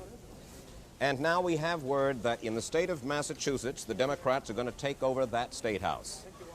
Michael Dukakis, age 41, Greek-American, tough, bright, young, some said arrogant. Dukakis, according to the CBS News estimate, is the man who will replace Francis Sargent in the State House in Boston. Francis Sargent had been governor of Massachusetts for 6 long years, long enough to get lots of his constituents angry at him. Add to that an unemployment rate 2 full points above the national average, and the Democrats have, as expected, picked up another governorship in the East. Walter? And Mike, just see that in that 2nd congressional district there, son of the late Senator Thomas Dodd has been elected to the Congress, Christopher Dodd. In Connecticut. Connecticut, right. Let's go to the Midwest now, and the end races there from Dan Rather. Dan? Walter, let's look them over in the Senate races. First of all, we have a number of decisions in the Senate races, not very many in the gubernatorial races in the Midwest. For example, in the Senate races, Stevenson has won in Illinois, By has won in Indiana, Eagleton took the Missouri race, and John Glenn, the former astronaut, is the new senator from Ohio. Now, in the Kansas Senate race, where the returns are beginning to come in, it still looks like it's going to be very close. This is the vote that's in and tabulated. We do not have enough of our sample precincts in yet in Kansas to make any CBS News estimate of that race. In the Michigan gubernatorial race, another one that shapes up as very close indeed. This is the actual tabulated vote. Sander Levin, we called him Richard a moment ago. Sander Levin is running very strong in the Detroit area and in the suburbs. This one could go right down to the wire. The Ohio gubernatorial race, another one that shapes up as very tight indeed. Gilligan, the Democratic incumbent, was heavily favored, but Walter, he's having a lot of trouble with James Rhodes, the former Republican governor of Ohio. And how do they look in the South? Roger Mudd? Walter, the South has 9 Senate races up this time. All but 2 of them have been decided. You can take a look at our senatorial recap board and just see what's happened. Allen from Alabama, Bumpers, the new man from Arkansas, and he's off and flying with a lot of national ambitions. Florida, that's very close still. Georgia, Herman Talmadge will be back again. In Kentucky, a new man, Wendell Ford. In Louisiana, Russell Long again. In North Carolina, a new man, Robert Morgan. In Oklahoma, still close there. And in South Carolina, Ernest Hollings will be back again. The gubernatorial winners include George Wallace in Alabama, David Pryor, a former congressman who ended, I think, for all intents and purposes, Orville Faubus's political career last summer, is the new governor of Arkansas. Reuben Askew, re-elected in Florida. That raises his presidential or vice presidential stock. George Busby, the new governor in Georgia. David Boren, 33-year-old legislator, the new governor in Oklahoma. South Carolina still too close. In Tennessee, a pickup for the Democratic Party. Ray Blanton is the new governor there. And in Texas, Dolph Briscoe re-elected. Our close races include Florida Senate, where Richard Stone, the Democrat, leads slightly, but the third-party candidacy of Dr. John Grady is preventing Stone from picking up much more than 2 or 3 points on the Republican Jack Eckert. In Oklahoma, a close race between incumbent Republican Henry Bellman and Ed Edmondson, the Democrat. Senator Bellman, going for his 2nd term, is leading, but there's no definitive trend. And finally, in the South Carolina gubernatorial race, there the Republican State Senator James Edwards still leads over Congressman William Jennings Bryan Dorn. Thank you, Roger. Leslie Stahl, I suppose you still don't have any returns from the West. I don't know what seems to be holding you up out there, except it's the clock, I suppose. But well, what do you have to tell us? Well, Walter, there are 10 races for Senate and 10 races for governor in the West, and more than half of those races are considered close at this point. While it was raining in the east and snowing in parts of the Midwest, it was magnificent weather throughout the West Coast, and that means that turnout has been higher than expected in some of the smaller states, Colorado, Utah, Wyoming, and Nevada, where there are close races and where, by the way, the environmental issue has been important. But in the West's largest states, California and Washington, voter turnout is running low, and that is especially true in Republican areas. But the Republicans can take heart because turnout has been high in parts of Arizona, at least in the parts where Senator Barry Goldwater is considered to be strong. We will, of course, be watching the House races in the West to see if that predicted Democratic landslide will materialize, and we'll be especially watching two seats where veteran Republicans are up. House Minority Leader John Rhodes of Arizona and Bob Wilson of San Diego, California. They're both being challenged by young women, and they both say that these are the toughest races they've had in years. Walter? Speaking of women, a short time ago, the new governor of Connecticut, Ella Grasso, spoke to reporters outside her home in Windsor Locks, Connecticut. There's no question in your mind that you prefer to be known as governor and not by any other title, such as governess. The people have been calling me Ella for too long. I expect that's what they're going to keep calling me. Mrs. Grasso, how do you expect this to affect your life from this point forward? What is your first reaction after the years that you've spent in the State House and in state service to now have the chief executive post? Well, of course, I'm overwhelmed. I realize the magnitude of the challenge that is before us. I hope that I will be able to give the service that the people of our state deserve. You know, I've had a love affair with the people of Connecticut for a long time. And this chance to be of service to them, to be the leader of our state as the governor, is for me the greatest responsibility that anyone can have. And I shall fulfill my responsibilities with all of the strength and all the spirit that I have. In South Dakota, Governor Richard Knipe has won re-election, according to our CBS News estimate, to a third term. He has defeated by a margin of some 54 to 46% the Republican challenge from John Olson.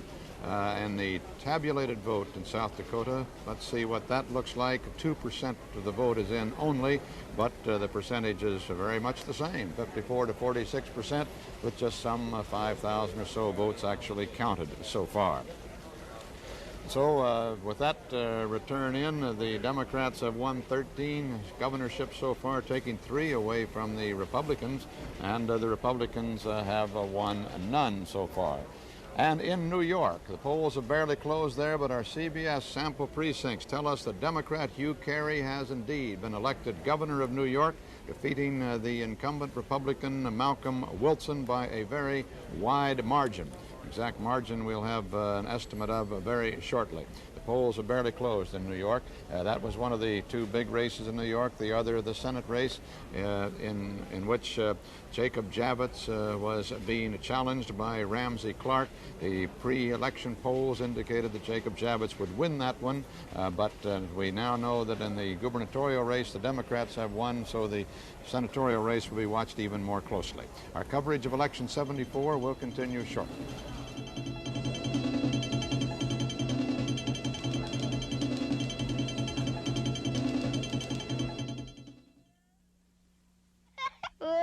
This is Robbie.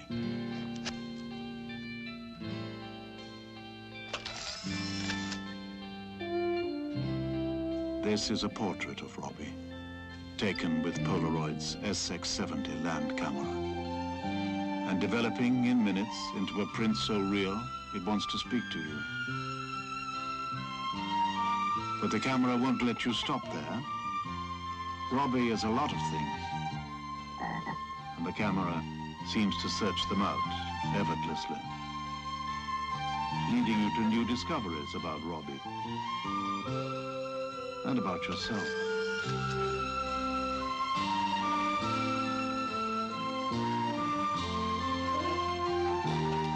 A portrait of Robbie.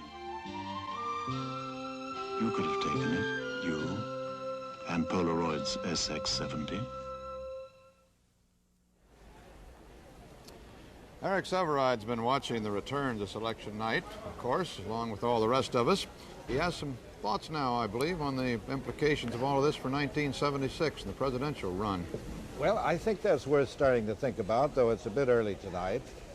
But if we're trying to figure out here what the people of this country are saying, we've got to pay attention to what's developing here with the House of Representatives, because that vote for the House is the closest expression of the national will we have in the absence of a presidential race. Now, the CBS projection already on the House says about 298 Democrats will be sitting there next January. That alone would be a gain of 50. It might even go higher, but it's not above the average when the other party has held the White House for as long as 6 years, which is the case now. The average in that kind of situation is a gain of 49, so this would not be unusual. But it's terribly significant if statistical history of this century means very much, and I think it probably does, because any gain of that kind and a hold on the House of that size by previous history means that that party, in this case the Democrats, would take the presidency 2 years hence. The highest, of course, was back in '36 when the Democrats held about 333.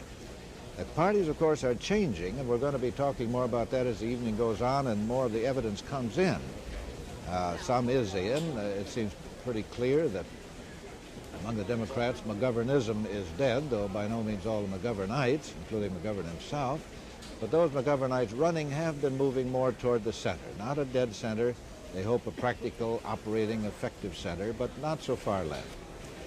These Democratic governors in power, and we're going to have quite a few of them, ought to mean a more stable party, probably less acrimony, a little less out of hand as it was 2 years ago.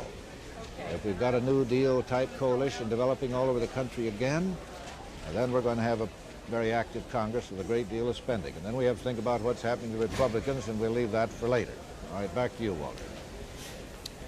Eric, as you were beginning to talk about the makeup of the House of Representatives statistically, I opened my little record book here to some figures which might be interesting. This will be the 94th Congress, of course. Since the beginning of the two-party system, that I guess dates to 1854, there have been 60 Congresses. The Democrats have controlled the House 33 times, Republicans 27 times. The Democrats have controlled the Senate 27 times, and the Republicans 33 times, the exact reverse. In this century, 37 Congresses this century, the Democrats have controlled both houses 22 times, Republicans control both houses 13 times. And now CBS News estimate is that indeed in the state of Maine, the independent James Longley, as you were saying a moment ago, Mike, has won that race, which is quite a surprise. You want to give us the details? Well, there aren't a lot of details in yet, but apparently he has won the Maine governor's race. CBS News estimate suggests that Longley will get perhaps half of the total vote in Maine against Democrat George Mitchell and Republican James Irwin. Now, let's talk a little bit. If as Maine goes, so goes the nation, there is a lesson here for us all. James Longley is a former Democrat. He is running as an independent on the Longley for Maine line. For 2 years, he was the chairman of the Maine Management and Cost Survey, which was a commission set up to investigate ways to make government cheaper and more efficient. He is an efficiency expert. He has never run for political office before, and he heads an insurance consulting firm in Lewiston, Maine. He's running against James Irwin, the Republican, who is running for the 3rd time for that office, 3 times and out, I guess. He was the state attorney general formerly, and against George Mitchell. George Mitchell was the Democratic state chairman, national committeeman for the state of Maine, very close friend of Ed Muskie. Mitchell, Irwin down, Longley for Maine up, Longley the governor of Maine, and there is, I'm sure, some kind of a lesson for us here as to what the people of this country are beginning to say to politicians. There's one thing that James Irwin may be saying up there in Maine, and that's that this old adage about getting out the vote is terribly important. That's the whole name of the game, because Irwin, you know, the last time out, going against the then outgoing Governor Kenneth Curtis, lost by just 890 votes out of a total of 325,000 cast. So the turnout in Maine, incidentally, is up almost 10% from 1970. About 2 weeks ago, Irwin said, nobody's paying any attention to us. This is the most apathetic state in the nation. Conceivably, nobody was paying any attention to James Irwin. Irwin. Our coverage of Election 74 will continue shortly.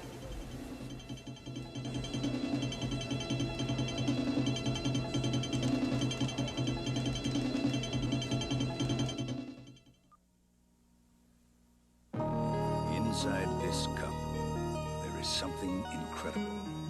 incredibly rich-tasting Carnation Hot Cocoa Mix. Just open the single serving packet, stir in the hot water, and you've got it.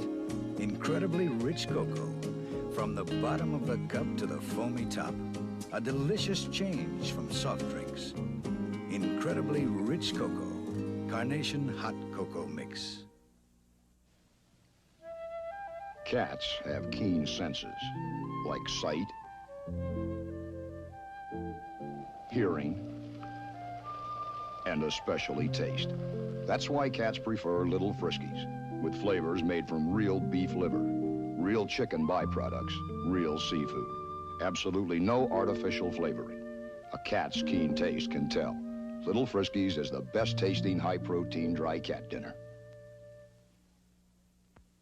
Jane Russell, tell us frankly, why do you wear the 18-hour bra? You know, it's tough for us full-figured gals to find a bra that combines support and comfort. And the 18-hour bra does. You see, this special 18-hour fabric stretches everywhere your body moves. It supports firmly, comfortably. And truthfully, I love the way it looks. The Playtex 18-hour bra means real support and real comfort. It's just a terrific bra. And in Wisconsin, Senator Gaylord Nelson has been reelected to the Senate, and Patrick Lucy has been reelected to the governorship. We'll get more details on that shortly from Dan Rather. Right now, let's go to Roger Mudd and some details on Wilbur Mills' race for the Congress down there. Walter, there are 37 House seats held by Republicans up for election this time, 119 seats altogether. The most interesting, the most nationally publicized is that of Wilbur Mills, who got involved with a Washington stripper and was found, police said, intoxicated one night along the Tidal Basin in Washington. The whole incident caused him to go back to Arkansas and put on a campaign like he'd never run before because he's never been challenged. Well, tonight, some scattered returns are in. They don't indicate much, except it looks like Wilbur Mills is going to be reelected very easily over his Republican opponent, Mrs. Judy Petty. In the 7th District of Georgia, which is an interesting race because that's an open seat, and the Democratic candidate Larry McDonald and Quincy Collins appear to be splitting even. And in Virginia, Walter, if we can make one quick mention of that, the GOP apparently tonight is going to lose 2 seats out of the 7 it holds in the 10-seat delegation in Virginia. It appears they are losing in the 8th and in the 10th district, where Joel Broyhill, trying to be reelected for the 12th time, is trailing. It certainly looks like no question about a Democratic sweep in the House of Representatives, a real landslide.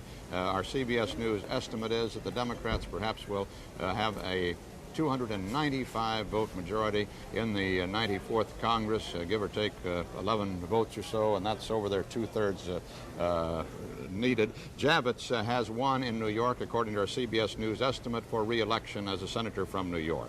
This is Walter Cronkite at CBS News Election Headquarters.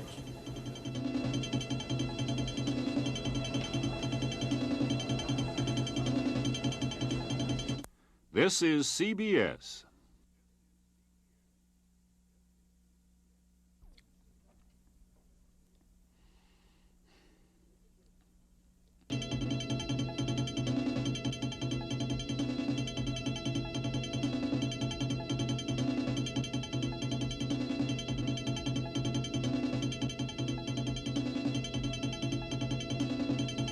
From CBS News Election Headquarters in New York, this is Election 74. Here again is CBS News correspondent Walter Cronkite. And our CBS News estimate is that Gary Hart will win the Senate seat in Colorado, now held by Peter Dominick. That Gary Hart, former campaign manager in the presidential race from George McGovern's, has unseated the conservative Peter Dominick by 59% to 41%. In the actual tabulated vote, as you see, with 1% of the vote in, it's just about that kind of a margin, 60 to 40%. And in South Dakota, the man for whom Gary Hart worked so hard in '72 to no avail, Senator George McGovern, has proved that he is still popular in his home state. Although he didn't carry it in the presidential race, he has been reelected to a 3rd term. His margin, according to our CBS News estimate, 53% over that of the former prisoner of war, Leo Thorsness, 53 to 47%. The tabulated vote from South Dakota with 4% in shows McGovern 54 to 46% for Thorsness. Also, Governor Wendell Anderson, the Democrat, have been reelected in Minnesota, and Governor Philip Noel, Democrat, reelected in Rhode Island. We'll get details of those stories a little bit later from our regional correspondents. So far, therefore, tonight 18 of the 34 Senate races have been decided. The Democrats have won 15 of them, and the Republicans have won 3. The Democrats have taken 2 seats in the Senate from the Republicans so far, in Kentucky and in Colorado. The Republicans have taken no seats from the Democrats, having won only seats they now hold in Maryland and North Dakota and in New York, where Jacob Javits won just before we left the air for your local stations a few minutes ago. So far there is a net gain of 2 seats for the Democrats in the Senate. In the state houses, in the governor races, 18 of the 35 races have been chosen so far, and in 17 of those, Democrats have won. In 1, a Republican has won. The Democrats have taken 3 seats from the Republicans. 3 state houses go to the Democrats for a net gain of 3. There's actually 4 seats. Let's clear that up just a moment. The Democrats have won 4 seats from the Republicans. That's in Tennessee, in Connecticut, in Massachusetts, and in New York, which I hadn't tabulated a moment ago. The Republicans, or rather an independent, has won 1 seat, James Longley in Maine. If we put that in the Republican column, he is a conservative, and he won in Maine. So far, the Democrats have had a net gain of 3 seats. Also now in the Senate, a call from our vote profile analysis, and our CBS News estimate is that Richard Schweiker has been reelected to his seat from Pennsylvania to the United States Senate. They holding on to that seat for the Republicans, defeating the mayor of Pittsburgh, Pete Flaherty, by 47%. The tabulated vote from Pennsylvania so far, with 40% of the vote in, so Schweiker with a 54 to 46% lead. In the House of Representatives, the real dimensions of the Democratic sweep this year so far can be seen. If the 435 seats up, the Democrats have won 154, the Republicans 56, 225 yet to be decided. Just about half the seats have been decided so far. But our CBS News estimate, and look at this figure, the Democrats, we think, in the new Congress will have 297 seats. That's a huge gain over their present 248 majority. The Republicans would have 138, a loss of some 49 seats from their 187 they hold now, and that estimate is based on, give or take, 11 figure. Also now in the state of Iowa, CBS News estimate in that Senate race says that John Culver will defeat Republican David Stanley when all the votes are in by 53 to 47%. The actual tabulated vote in Iowa, with 5% of the vote counted, shows Stanley leading 51 to 49%.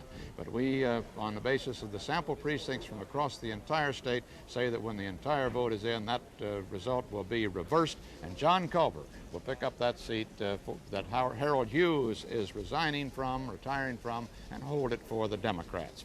Now let's take a look across the country very quickly at where these victories have come and these losses. First from the East, Mike Wallace. Walter, in the East, 9 governor's races. Let's take a look at them on our governor's board. As you can see, all but 2 have been decided, New Hampshire and Rhode Island. And in Rhode Island, I believe, unless I'm mistaken, that Philip Noel has been reelected in the state of Rhode Island with 82% of the vote there, according to the CBS News estimate. So the only governorship that is still outstanding, that's correct, 79 to 21, for Rhode Island, Philip Noel, reelected to his 2nd term. Let's come back to that board for just a second. If we can take a look at that governor's board for just a moment, the only one that has not been decided yet is in New Hampshire, and that is the race between Meldrum Thompson and Richard Leonard, the one which Thompson, which was supposed to win very, very easily, and apparently has not yet won. There are 6 Senate races in the East, and let's take a look at how that has gone. 3 decided so far. Now, in New Hampshire, that was supposed to be taken by a Republican. Pennsylvania, as Walter has just announced, has been taken by Republican Richard Schweiker, back in the Senate for his second term. And in Vermont, Richard Mallory is supposed to win that one, but that race right now, with 47% of the vote in, shows Mallory and Patrick Leahy, his Democratic challenger, both of these men running for the possibility of replacing George Aiken in the Senate, Aiken having retired. 50-50 in that state. As we suggested at the beginning of the evening, Walter, it looks pretty close to a Democratic sweep in the eastern United States. Dan Rather, how about the Middle West? In the Middle West, Walter, first in the Senate races in the Middle West. And by the way, we have out of 17 Senate and gubernatorial races in this section of the country, we have 12 of those races decided, and in all 12 cases, the party that had the office has held on to the office. So both Senate and gubernatorial in the Midwest thus far, no significant changes in party in terms of offices held. Let's have a look at that Senate board, if we may. Only one Senate race really outstanding since the Iowa race, John Culver, we've already said on the basis of our CBS News estimate that Culver wins in Iowa. So the Dole-Roy race in Kansas is our only undecided race in terms of the Senate. Now in the gubernatorial races, according to our CBS News estimates, we have, in addition to what you see on the board there, we have Robert Ray estimated to be the winner in Iowa, Anderson wins in Minnesota, Lucy in Wisconsin, and those are the gubernatorial winners thus far. One other important race we should mention in the Midwest, Walter, been a lot of interest in that Michigan Congressional District number 5. That was President Gerald Ford's old district, and with 24% of the vote in, the Democrat who won the special election earlier in the year is clinging to a lead. This is with now 29% of the vote in. The Democrat is still leading in President Ford's old district. Walter, I still think that the major story, at least in the Midwest part of the country tonight, is the apparent overwhelming win of the Democrats in the House of Representatives. How about the South? Roger Mudd? That's the same thing in the South, Walter, just what Dan said. Indications are that the Republicans are going to lose a couple seats, drop 3 or 4 perhaps of the 37 House seats they hold. Just to look quickly, though, at the victories and the losses in the Senate in the South, they're the Senate winners. There are only 2 Senate races undecided this evening so far. The Florida race between Eckert, Stone, and Grady, and the Oklahoma race between Bellman and Edmonston. And in the gubernatorial election board, only one race still outstanding, and that's the South Carolina race between Edwards and Dorn. The most interesting and perhaps startling race this evening was that Joel Broyhill, who is the South's senior Republican in the House of Representatives, tonight conceded his defeat. He has lost to Joe Fisher. This would have been Mr. Broyhill's 12th term in the House of Representatives, but he's out now and he's lost by about 6 or 7%. And Roger, I see that we've got a report on the 6th Congressional District of Virginia where Caldwell Butler won re-election, which was another one of those Watergate test cases, since Caldwell Butler was the only Republican and Southerner to come out for impeachment even before the vote of the House Judiciary Committee in which he sat. He never was really in any trouble, but it is an interesting measure of how his district regarded his performance. I think he prepared them well for what he was going to do. Our CBS News estimate in the gubernatorial race in Nebraska is that the Democratic incumbent J.J. Exon has won re-election by a whopping 3-to-1 margin over the Republican Richard Marvell. And so this is the way it looks across the country now. In the Senate races, 30 of the 34 have been decided. The Democrats have won 16, the Republicans 4. That gives the Democrats a gain of 2 seats in Kentucky and in Colorado over the Republicans, a net gain of 2 since the Republicans have won none from Democrats. In the gubernatorial races, and I kind of balled this one up a moment ago, let's straighten it out now. The independent victory of James Longley in Maine threw our calculations off a little bit, or mine at any rate. 18 Democrats have been elected so far and 1 Republican. The 18 Democrats include 14 seats that were held by Democrats and 4 that they take from the Republicans in Tennessee, in Connecticut, in Massachusetts, and in New York. The Republicans have won in Kansas, and the independent James Longley has won in Maine, taking away a Democratic seat there. So the gains. The Democrats have won 4 from the Republicans, but they lost that 1 to the independent in Maine, so their net gain is 3 in the state houses so far. In the House of Representatives, that's where the landslide nature of the Democratic victory on this election day 74 shows up.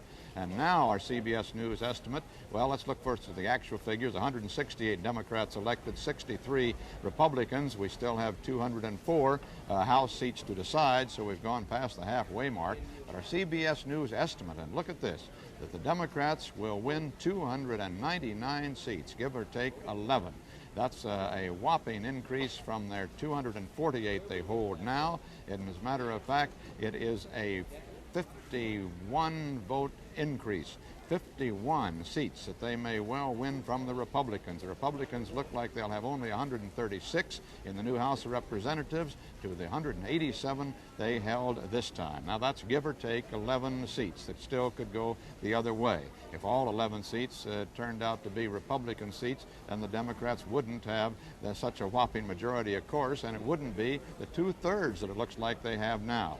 A 2/3 majority in the House of Representatives is considered, of course, a veto-proof majority, but that statement doesn't really hold up under close examination. It would be veto-proof if there were such homogeneity that the entire Democratic membership of the House could get together and vote solidly on any given issue.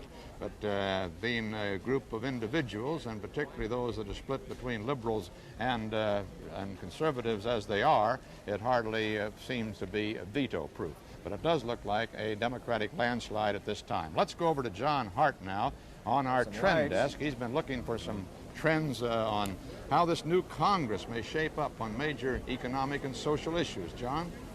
Walter, based on the CBS News estimate of 299 Democrats in the new House and on surveys of all the candidates before this election, let's look at what the 94th Congress is disposed to do on 3 issues: wage and price controls, where to cut the budget, and national health insurance. Now, in the old House, only 189 members were in favor of giving the president power to control wages and prices. That was 43%. Now we estimate that the new Congress will have 212 people favoring controls, or 49% of the new House. Now, that's not quite enough to enact control authority, and certainly not enough to override a veto. On cutting the budget, 142 members of the old House, or 33%, wanted to cut the defense budget more than domestic spending. In the new House, we estimate about 188 want defense cut, or only 43%, not a majority.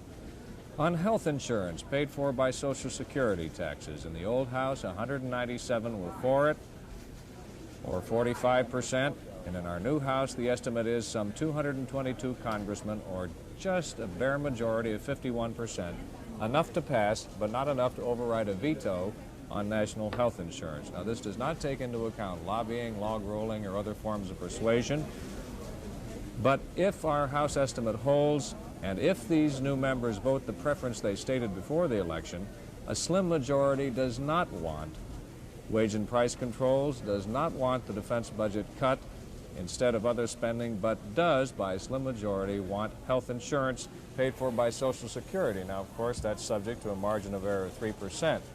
But if the estimate holds, this is the largest opposition any president has faced in the Congress in this century. The trend is liberal, but on these issues, not irresistibly so, and certainly not veto-proof. Walter.